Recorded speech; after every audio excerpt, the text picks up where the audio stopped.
morning. Good morning.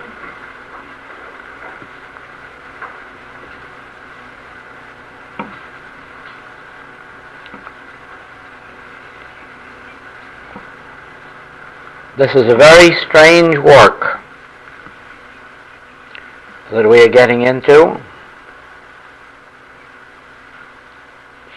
And the thought came to me this morning that I wonder if it is some kind of a proving ground or testing ground, because it is a very unusual experience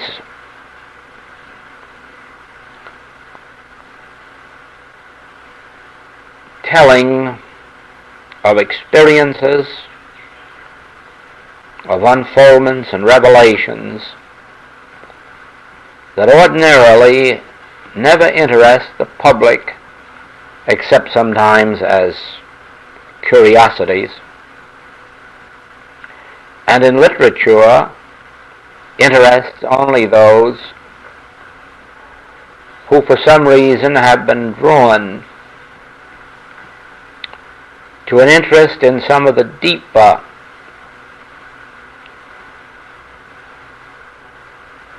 realms of consciousness, deeper realms or deeper regions of consciousness, and then only from the standpoint of reading about it, not so much practicing it or living it. And yet here we are, taking up some points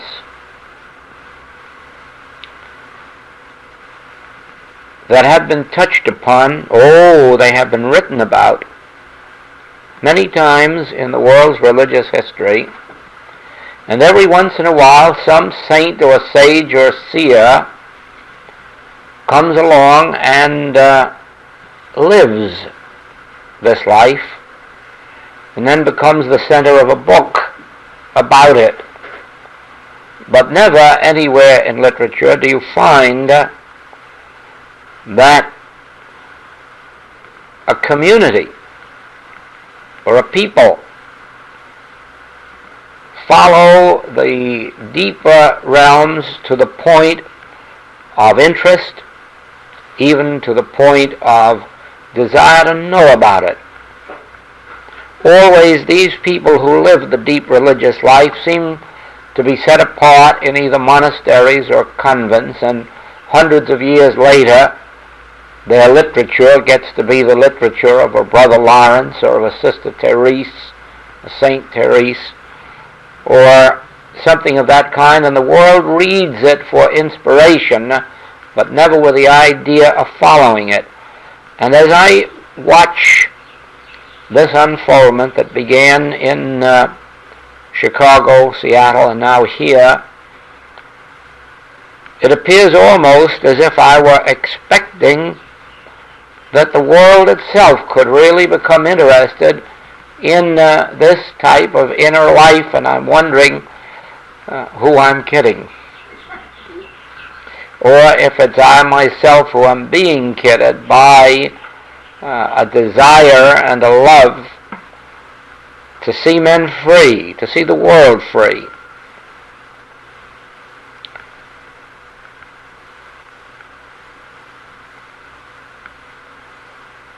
This morning I was reading again these few verses from a poem by Henry Victor Morgan, whom some of you recognize as one of the important men in the New Thought field, man who passed on just a few years ago, somewhere up in the 90s. And this is something of his that has always had a tremendous meaning for me. Today on the heights I stand, above the sea of thought, and look o'er the changing drift at the baubles for which men fought, that slip through their clinging hands and ever remain uncaught. Today on the heights I stand where God's winds sing lullaby, No more I reach for the gleam of the baubles for which men die, for I reach to the heart of God, and master of fate am I. Of course, it is true that master of fate is the individual who has attained a state of consciousness wherein nothing and no one in this world is of any importance to him or to her, where the only importance is that which takes place when one arrives above the sea of thought. There, you see, is a tremendous unfoldment. You only stand in the high places in consciousness when you have risen above the sea of thought. Now, thought encompasses everything that is in this world. Thought encompasses everything that can be seen, heard, tasted, touched, smelled, and thought upon. But to arrive above the sea of thought is to arrive in divine consciousness. Now, what happens when one has risen above the sea of thought? There's that word baubles. It's a strange word, isn't it? Baubles. To my ears, it has a very funny sound. The baubles for which men fought. I suppose baubles means trinkets. Things of no value, like millions of dollars and fame and fortune and 5 stars on the shoulders and presidencies. Baubles, he calls those. Baubles. Everything that men fought for. And the baubles for which men die. You wouldn't think ordinarily that men die for baubles. Yet, seen in this light, understood in this light, a bauble is anything in the world to which we attach undue importance and for which we would make an effort to get, gain, achieve, accomplish. Oh, at first that would make it appear that we are becoming somewhat like the Hindus who stay in meditation and let their bodies rot away and their country fall to pieces in slavery. Oh, not at all. Not at all. That would be becoming a victim of fate. It wouldn't be becoming a master of fate. He says that when you rise above the sea of thought, and where you no more reach for the gleam of the baubles, that then you reach to the heart of God and you become a master of fate. And there's the truth. You do not rise above thought to become an ascetic or to become an idle daydreamer. You rise above human thought to where the divine thought, the divine activity of consciousness reveals itself, and then you become, ever so much more active on the outer plane. Only now you do not become active in acquiring baubles, but in sharing the real gems, the real beauties, the real jewels of life. It doesn't for one single moment mean that we give up the world of invention, of science, of art. Not at all. But we make these subservient to us instead of becoming slaves to them. It doesn't for one moment mean that we live without money, but we live without scheming, plotting, and planning for money, so that money may unfold in its normal, natural, and abundant way. It doesn't at all mean that we dislike to see this era of gadgets, it doesn't at all mean that we do not enjoy all of these inventions. It means that we enjoy them in their rightful time and rightful place and rightful way, but not, as one man recently said when he was asked about his time for reading. He has no time for reading. His time is so taken up paying for labor-saving devices that he has no time to stop laboring. So it is. We have come to the point where labor-saving devices take up all of our time. And if we become slaves to them, we're not master of our fate. We're dominated by baubles. When we use them in their rightful way, they're not baubles anymore. They are adjuncts to comfortable living. Bauble, in and of itself, isn't the word that we're concerned with.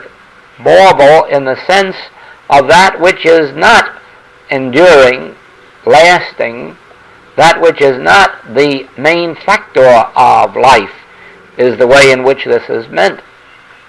Now,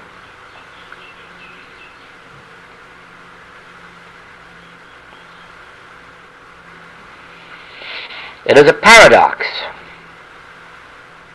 that the way to have all of these baubles and to be master of one's fate and to have the use of every good thing in this life is, of course, to give up the desire for them and to give up the activity of struggling, fighting, battling for them. How? And that, of course, is really and truly the secret of the entire spiritual life, and that secret about which I started to speak this morning.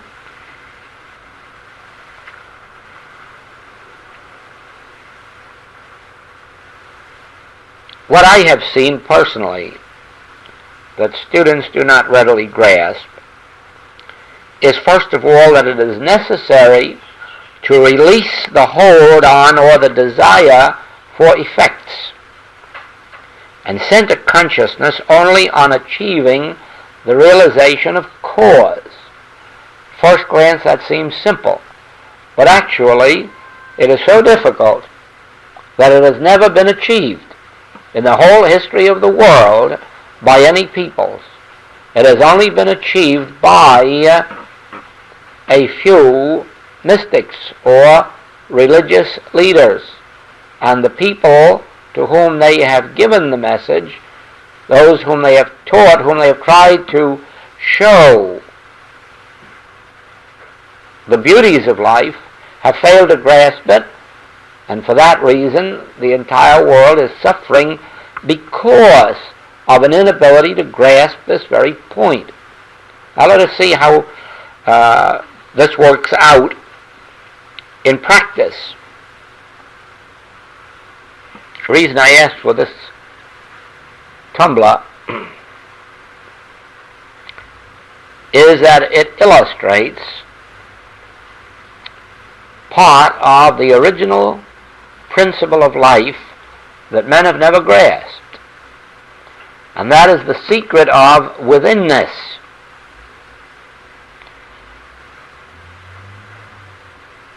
All through the ages, duality has separated us from our good. That is the sense of duality. Not duality because there is no duality. The secret of life is oneness, and oneness isn't something that you bring about. Oneness is the state of being, but oneness is achieved in realization. Now, we may speak of this tumbler in this way: the outside of the tumbler and the inside of the tumbler. And then we might ask, where does the outside leave off and where does the inside begin? As a matter of fact, is there an outside of this tumbler and an inside of this tumbler? Are there two sides of this tumbler, or is there a tumbler? Is the outside not the inside, and is not the inside the outside? Are there two pieces of glass forming an outside and an inside? Or is one piece of glass forming the outside and the inside? Now, once we can see that this glass of the outside is this glass of the inside, we can see the relationship existing between God and man. The outside performs one function, the inside performs another function, but there is no outside nor inside, there is but glass. Now, there is no such thing as God and man, any more than there is outside and inside separate from each other. But the outside and the inside are one, yet the inside performs the function of containing, while the outside performs the function of being a tumbler. Now, God is our invisible selfhood. We are the externalized form or expression of that inside God. But we are no more two than the two sides of this tumbler. We are only two in function. God is the creative principle, the source, the activity and the law of our being, and our being is that same thing in expression or manifestation. We as individuals then receive our life, law, cause, substance, reality, continuity from the inside of ourselves. And that activity on the inside of ourselves appears externally as the harmony of our being. You might say, what are the qualities of this tumbler? And the answer would be, this tumbler has no qualities. Any quality that seems to belong to this tumbler belongs to the glass of which it is formed. The glass, then, is the substance of the tumbler, and it is the glass that determines the quality and the nature of the tumbler. So with us, God, which is our inner selfhood, is the quality, the quantity, the cause, the reality, the law, the substance of our being. And we have none of ourselves, but we have none less than God. Isn't that strange? We have none of ourselves, but we have none less than God. All that God is, I am. All that this inner selfhood is that which is manifest as my individual being, or yours. You see, the difference in demonstration lies in the difference of awareness. If one of us has 1 degree more of awareness of this truth than the other, his or her demonstration goes beyond the other. It isn't that there is any difference in relationship. God is no respecter of persons. God has no pets. God has no favorite religions or races or colors or creeds. As far as God is concerned, God is one. The degree of demonstration is in the degree of our awareness of this relationship. Now, the moment an individual believes that they have a quality, a character, a nature, or characteristic of their own, they have set up a sense of limitation which forever cuts them off from the infinity of demonstration. The moment that an individual sets aside the belief that they have qualities, activities, character, or nature of their own, and realizes that it is God itself, my inner selfhood, that is appearing outwardly, and it is this inner selfhood that has and possesses all of the nature, character, and quality of my being, then in that degree we have learned to die daily. This is the meaning of the Master statement, deny thyself. Deny that you of yourself have any qualities, any nature, any character, any strength, any health, any wealth, any wisdom, any glory, any possibilities or potentialities, and go the next step and realize that your own inner selfhood, since God is your selfhood, your own inner being, which is really not in or out, but like this is denominated within. Your own inner being is the cause, the reality, the allness of that which appears outwardly as you or me. Now, in this relationship, we can relax. We can relax. Because now, all that God is permitted to flow into being without the word I coming in there to interfere. The I that says, I am not sufficiently educated, or I am not sufficiently experienced, or I am too young for this, or I am too old for that, or I am too limited in this way or that way. Supposing there were no I, and there were only God, then what would your reaction be? That makes the difference, because you now say, to God, all things are possible. Is there anyone that doesn't believe that? That to God, all things are possible? Well, that's all there is to it. To God, all things are possible, and there is no me separate and apart from God. The only me is God itself in expression. Now,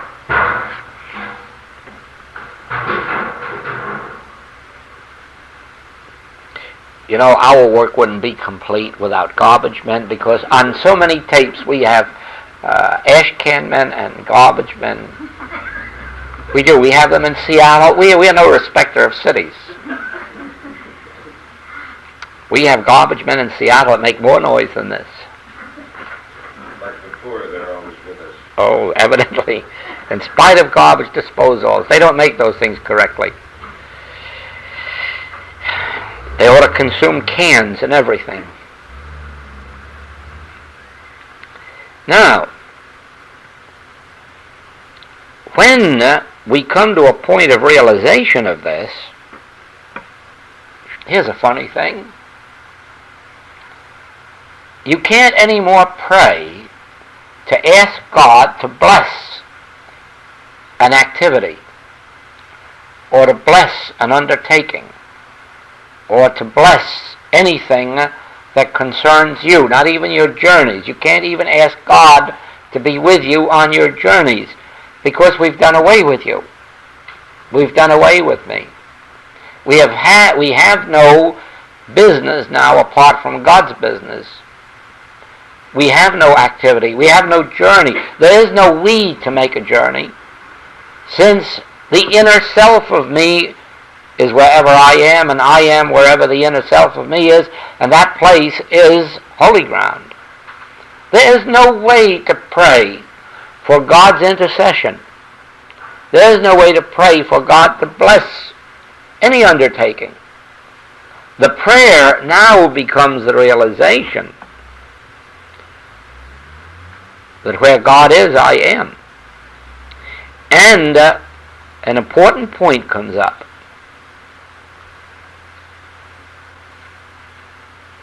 Can we expect God's blessing if we violate the laws of God? And the answer is no. That stands so much to reason that no one can doubt it. So if we were conducting a business in which we were expecting God's blessing,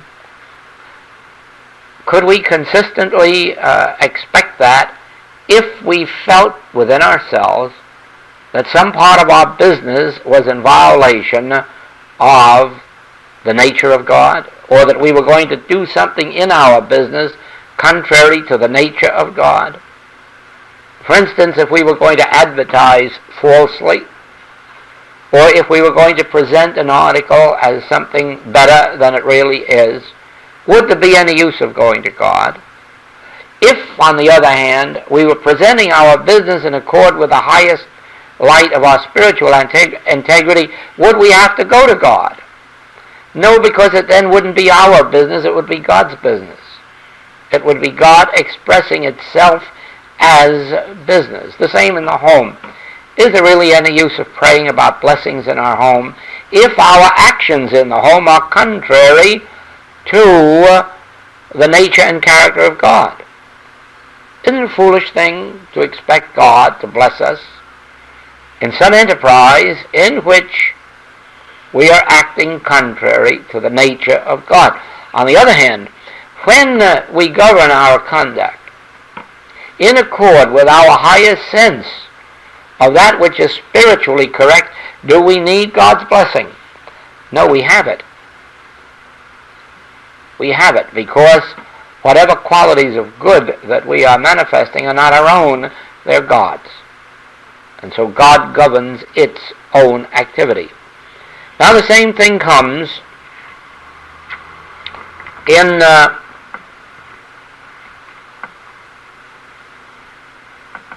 this next step.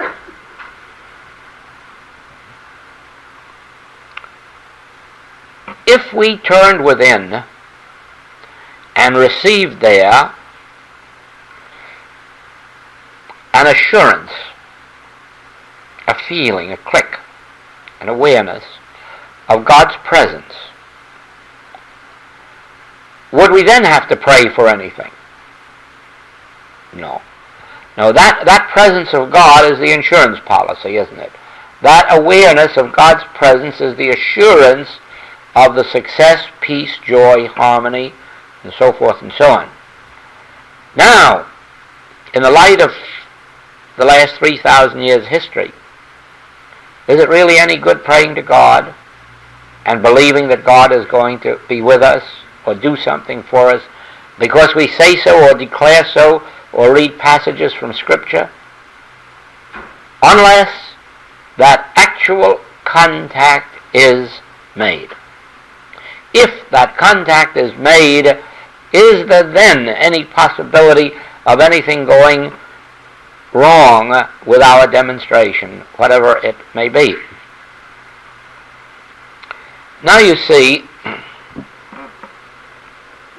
yes, like the illustration of the sun. You can't ask the sun to shine because the sun is shining, but you can bring yourself into that sunshine. Once you bring yourself into that sunshine, you don't have to ask for qualities of sun, whether it's suntan or whether it's warmth. Automatically being embodied or included in that sunshine, all that the sun is acts upon and through our being. In the same way then, to entertain a sense of separation from God is to deprive oneself of all the blessing, benediction, activity, presence, and power of God. To come consciously into the awareness, the actual feeling, realization, click of God's presence is automatically to bring that presence and power into our experience. And so you see why you must rise above the sea of thought. Because thinking won't make this so. You must rise above the sea of thought into an actual consciousness, an actual awareness, an actual feeling of God's presence. Then all things are added. Now, in the orthodox and in the metaphysical world, it is considered right to pray or treat or do mental work for things, conditions, circumstances. And to me, that would be very much like sitting here and praying for suntan or sun warmth. And I would sit here forever and forever and forever, and I would not have them. Why? Because there is no such thing as the warmth of the sun or the suntan, separate and apart from the sun itself.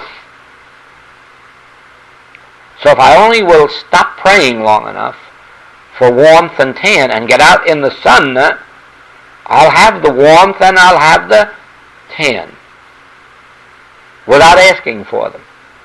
They'll be there of their own accord.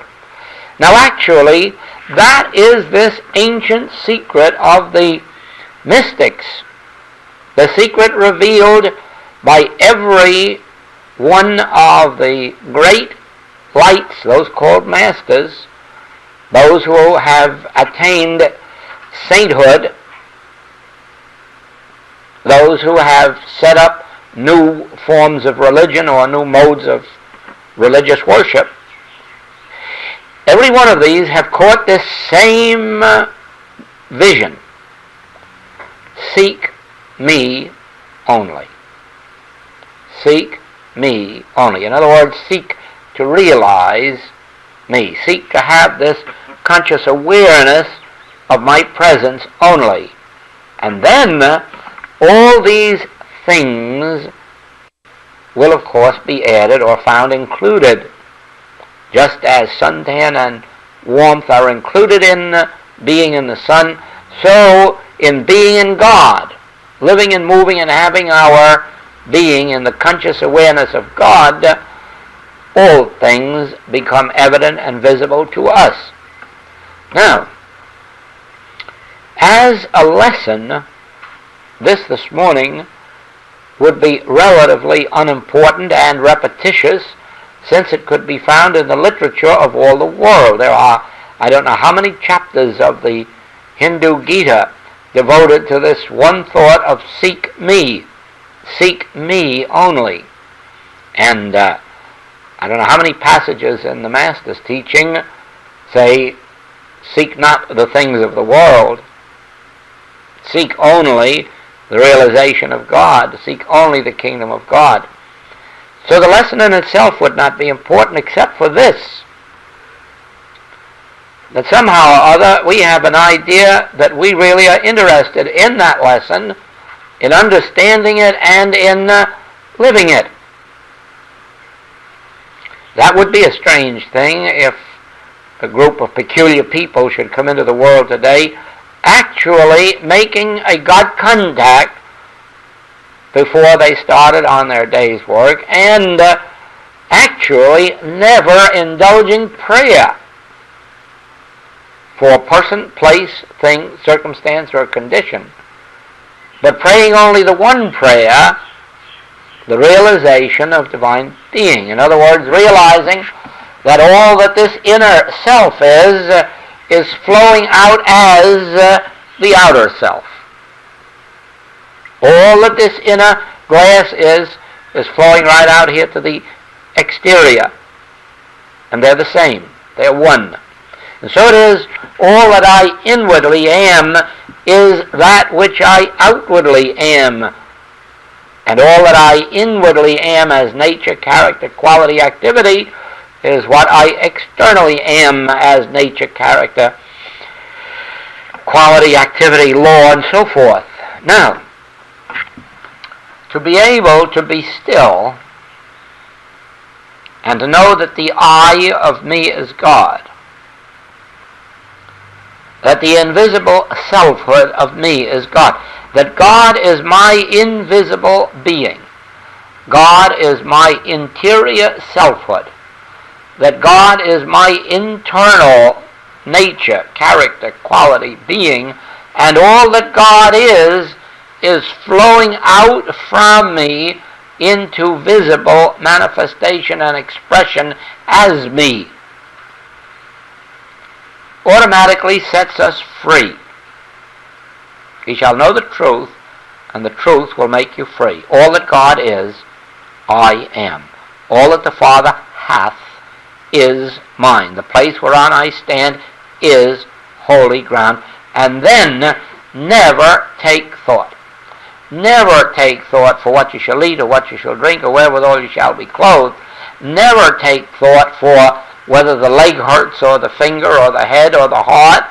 Never take thought for an activity of the body, but let the body normally and naturally manifest all that I interiorly am, since God is that which I interiorly am. God is my inner, infinite, individual being. At first glance, this might almost seem as if I was sitting off here in the corner declaring this about myself and leaving all the rest of mankind outside. But you know better. There is only one I. There is only one selfhood. We've had lessons on cosmic law before that reveal this truth, that there is only one selfhood. So when I say that God is my being, I am speaking a universal truth which comes into your experience when you say, God is my interior being. Why must you say that? Because you must experience it, and I can't experience anything for you. I can reveal to you. I cannot experience for you. In some measure, I can lift you in consciousness to where you can experience it, but you still must experience it. Therefore, you must within yourself come to the realization, this same I of which he speaks is the I which I am.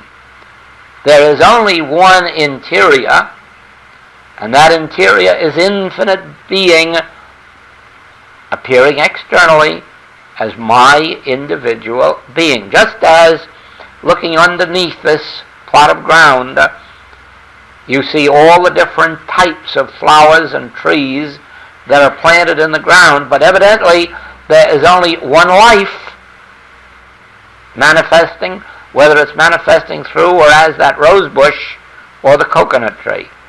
It is only one interior life externally expressed in infinite form and variety. So it is, there is only one interior me, which I am, which is God. But it appears infinitely as your individual being and mine. Now, is it possible that we, as a group of students, actually will bring ourselves to living by actual spiritual contact?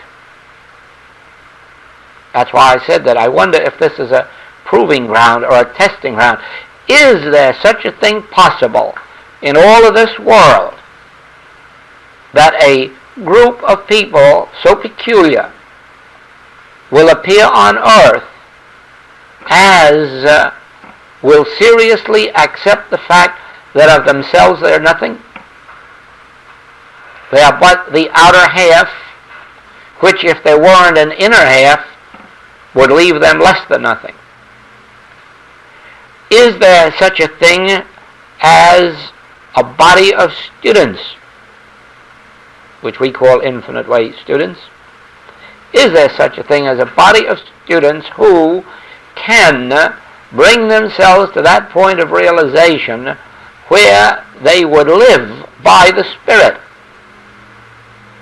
I live, yet not I, Christ liveth my life. Is there such a thing? Is it possible that a group of people will evolve on earth? Because if there is, that would set the pattern for all the world.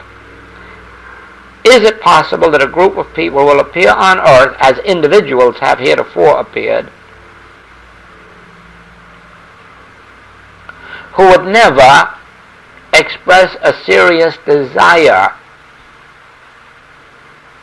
certainly not in the form of a prayer, for anything or experience that could be on earth, that would be willing only to pray the prayer we discovered yesterday, praying for anything that is not this world? You see that there is a statement in Scripture that one moment of silence would be heaven, would be eternity. So it would be that one moment of silence from desire, that is, desire for thing or thought, person or event, would translate us from human beings into divinity. There is only that real tiny bit of separation, that sets mankind apart from being divinity. It's just the word I. That's all there is that separates the whole world of men from being literally gods on earth, or God individually expressed on earth. Just the word I.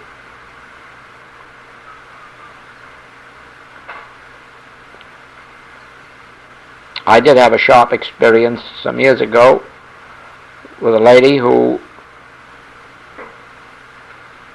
had been a student of metaphysics for many years without receiving a healing. And I'd heard so much of complaining about it that I said, of course there is a way anybody can be healed. I mean, if they really want it badly enough. Oh, well, I do. Oh, no, I don't think you want it quite this badly. Anything, no limit. No limit? All right. For the next 7 days, just never voice the word I. You'll be healed. About the third day, she was just about ready to tear me to pieces. It can't be done. It can't even be done if you take it seriously. It can't be done. Why? Because that's the only thing that separates us from being God, is that word I. And so you'll find that before 7 days are up, that word I is going to come in and keep your feet right here on the ground and a little indigestion along with it. No, we can gradually die to that I. We can die daily to it. We won't do it in 7 days. But we can do it, first of all, by adopting these two principles. First of all, never to pray, except it be for a deeper realization of God awareness, God presence, God power. Never pray for anything at all, except a deeper awareness of the activity and presence of God in our consciousness. And on top of that, never start our day or finish it without that inner contact that assures us that God is on the field, that there is actually oneness, and that God is present as that one.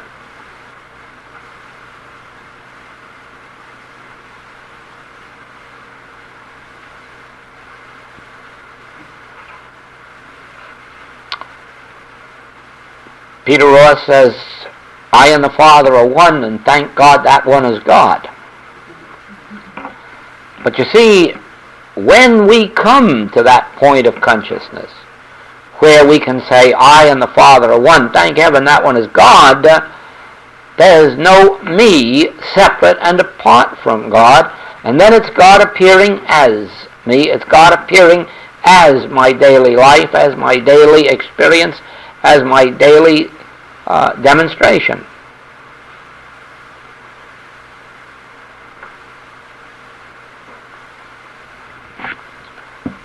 There is no my demonstration. There is no my supply. There is no my wisdom. There is no my health. All that sense of my is what perpetuates our discords.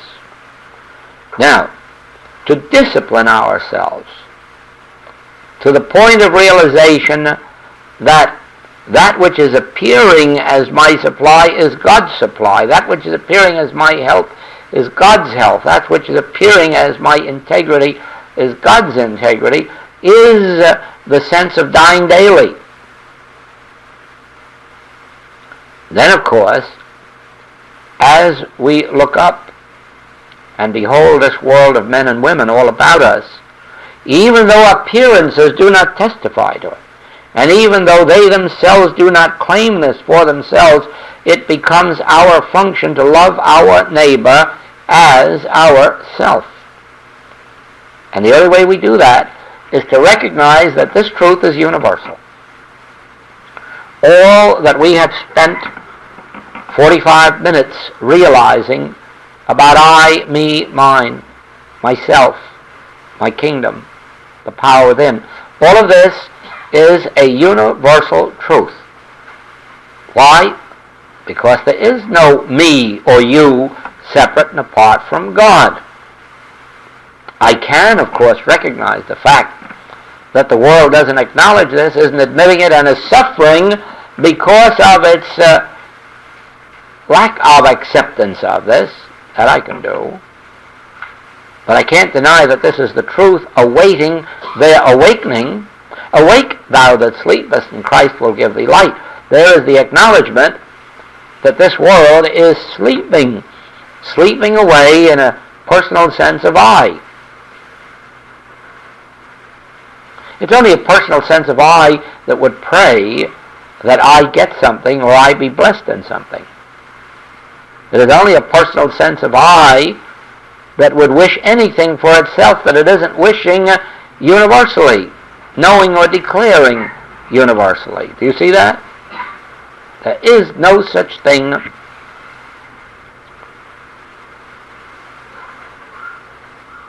as a sense of separation for you that wouldn't operate as a sense of separation for me. So therefore, in order to love my neighbor as myself, I must recognize this as a universal truth. Here and there are those in the world who on the inner plane catch that light, that blessing, and respond to it. You will remember the experiences we've had with some of our girls who, going home from classes, this has happened to us twice or three times, have come in contact with men who were drunk and obnoxious, and through the realization of this one selfhood, one being, one life, had, in the one experience, had the man turn around and say, "Thanks, lady, for praying for me. I'm all right now."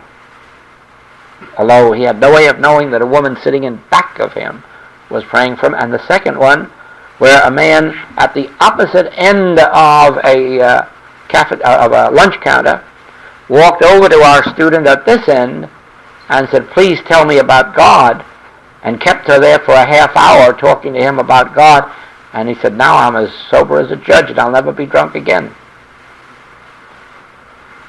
There was invisible prayer, internal prayer, externally made manifest. Why? Because whatever you know in secret is shouted from the housetops. Whatever it is that you internally are, you externally become evident as. And so, when you are consciously knowing the truth about God and God's individual or individualized being, you are knowing the truth about every child of God, and anyone who is tuned in will automatically benefit by it, even though they do not know what you are doing. We've had any number of experiences of that, of people in public receiving a healing through someone nearby knowing the truth, and then going to that very person and thanking them for it.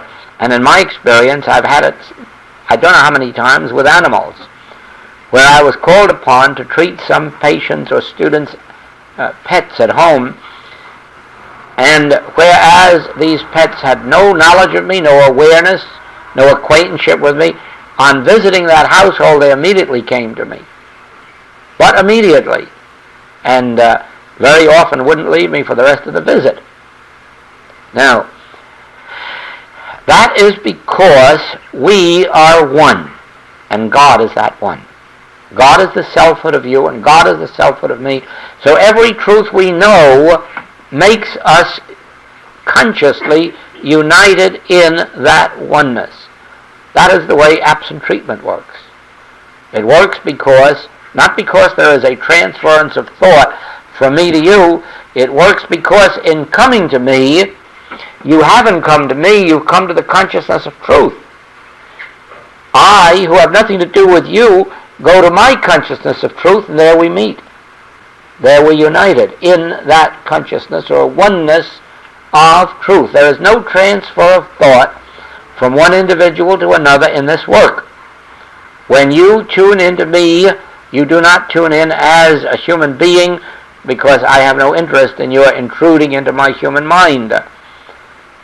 But neither have I any interest in intruding into your human mind, and so I merely turn to the Father for a realization of oneness, and when I feel that click, you feel it, because we are united in that oneness.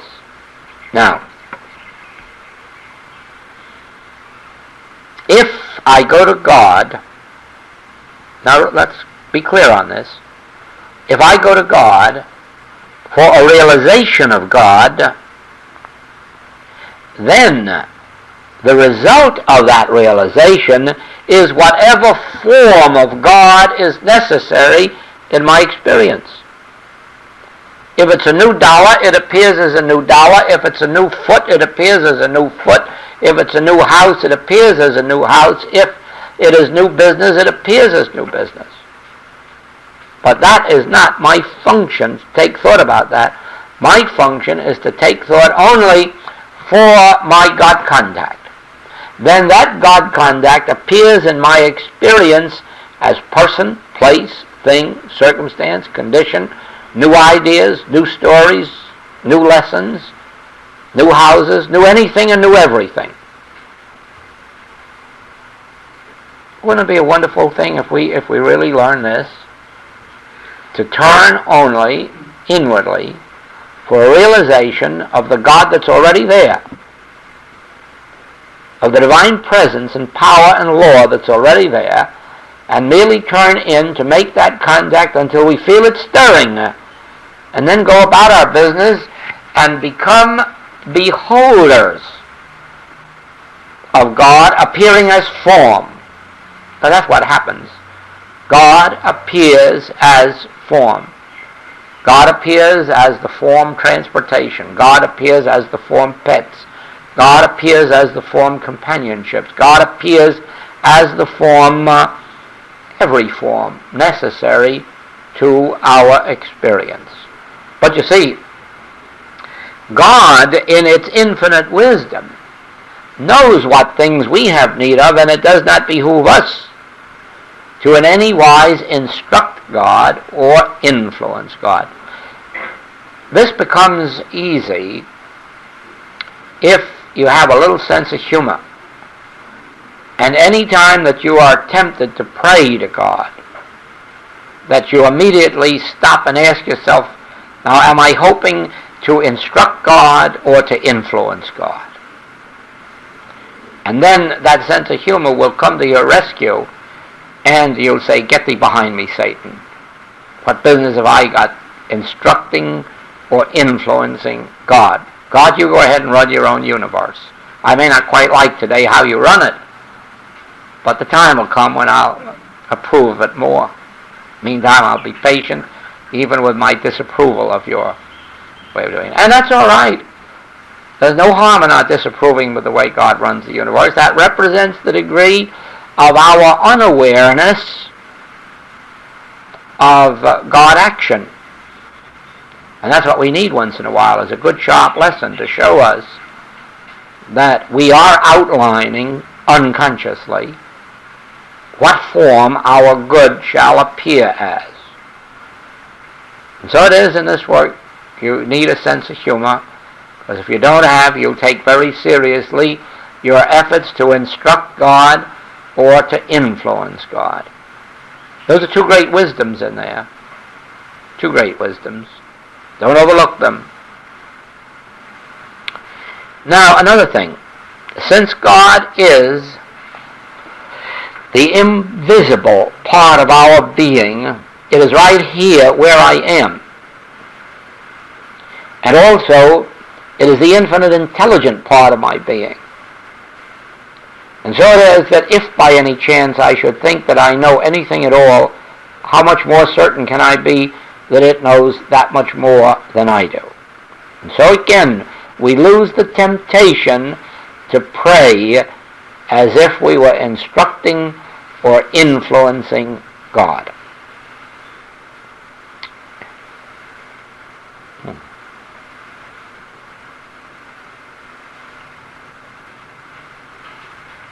Let us meditate a few minutes.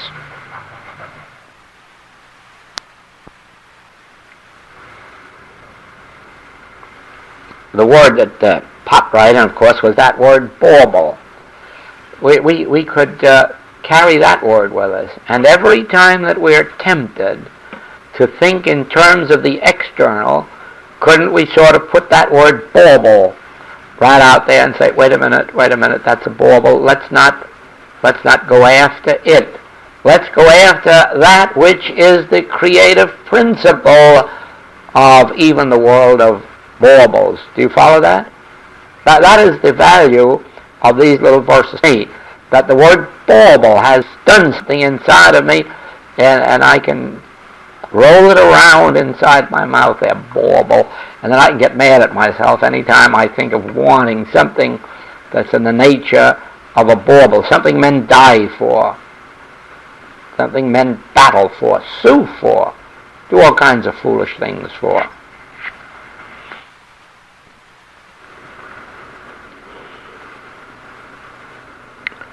Now, I'd like to share this with you. Actually, I wish that the names of everyone here were written in this box of this tape, and that you could check up on yourselves a year from now and see what's happened to you and why. Because I'd like to share this with you.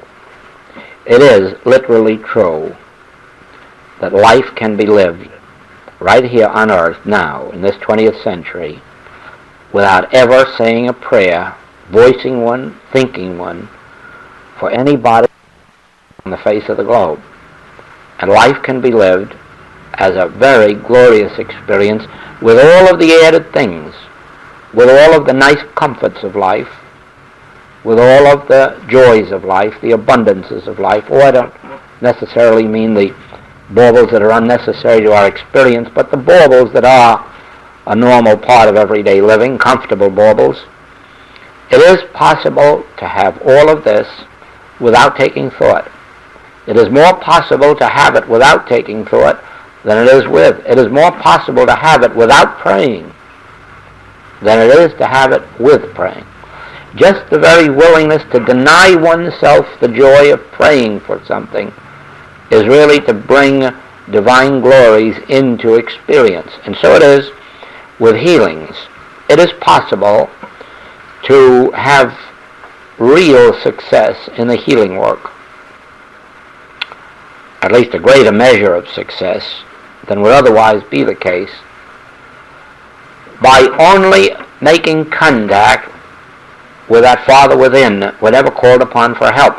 Whether or not it is a case of ulcers or tuberculosis or a child that's wandered away from home and can't be found, or a diamond ring that's been lost in the park. Whatever the name or nature of the claim, it can be more successfully met by turning from the picture, turning within, and making the contact, and letting the all-knowing intelligence, that Spirit of God within, find its way to the dividing of soul and spirit, matter and marrow, letting that Spirit bear intercession with our spirit and reveal the harmony of being. It doesn't make any difference what the name or nature of the claim may be. It could be a sick dog, or it could be a sick plant out in the garden, or a sick tree, or it could be a sinful person. There is only one answer to it, and that is making that contact within. Then wherever you find a degree of receptivity,